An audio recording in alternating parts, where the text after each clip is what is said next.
Ugh, leg day. Let's go. Certainly, you know, touring with Chloe and stuff, like when people are screaming "Show You" back to us, like it's so cool. Like it's amazing.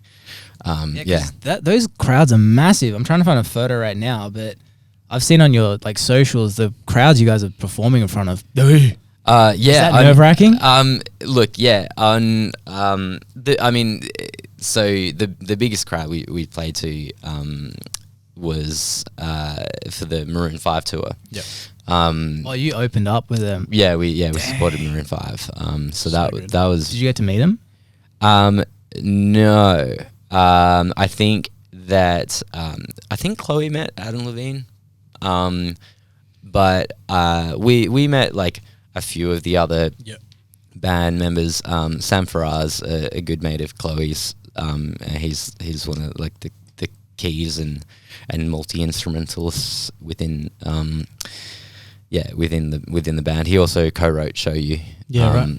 And so we obviously hung out with him. But yeah, it was really interesting. The first night that we were on there,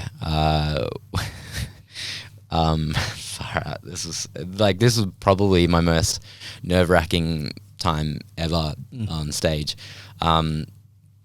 We were using this keyboard that we borrowed from our mate Ben, and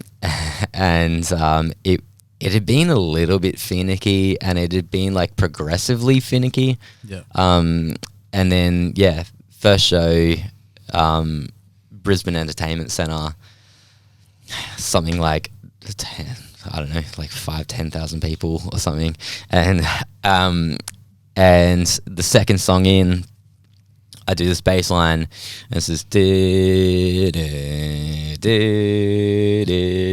anyway. So and I've got my Nord, which is, so this is like MIDI based over here, and then this is all like live audio from my Nord over this side, and then so I'm like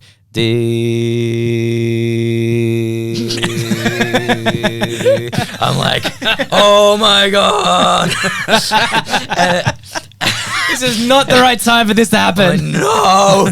And then I'm just like hitting the sustain pedal and nothing's happening. And I'm just like, I'm like, the chorus is coming up, and like I do like the riff of the chorus on the MIDI keyboard. So I'm like, so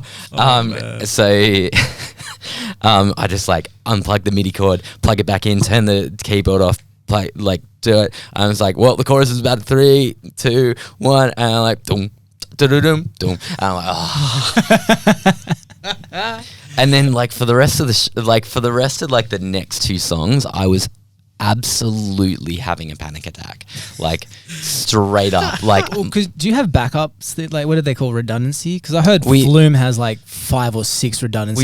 We do have redundancy, but the way that it works is more that if the computer, are we allowed to swear?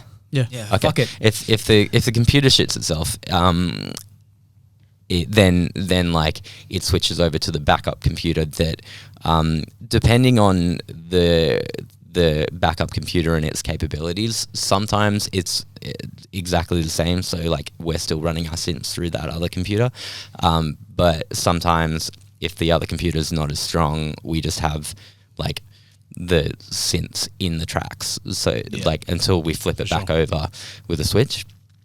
So in that case, it just would have been a thing. But it's so funny, like the fight or flight that was happening in my brain, like from something like that I think just based on that, you know, it was a first experience being in front of that bigger crowd. And there's a lot of people. Like, let's check out this technicality. Oh, wow. So there's you and Chloe. Yep. And Let's do our huddle. Man, that is a lot of people. Yeah, it's a few people. Yeah. Just a couple. Yeah. 1 or 2. There's definitely a few Steves in there. Yeah, that's great. But it's pretty badass. So cool. So that was like kind of the crowd size where it shat itself. That's it. So for a show, it's very good. So for a show that size, because I know a lot of the times when you program the live sets, especially for when you used to do for Moza, you guys obviously ran your own lighting shows. For a show that size, did she have a separate lighting guy? Or did you guys still sync up with... no, your no. Yeah, we had separate lighting and sound guys. Like they're just so incredible. Like, oh man, like the stuff that they were pulling off. Like both the in-ears mixes, like were just the most insanely good thing. I can't even tell you. Just like ear orgasming the whole time. Yeah, 100%.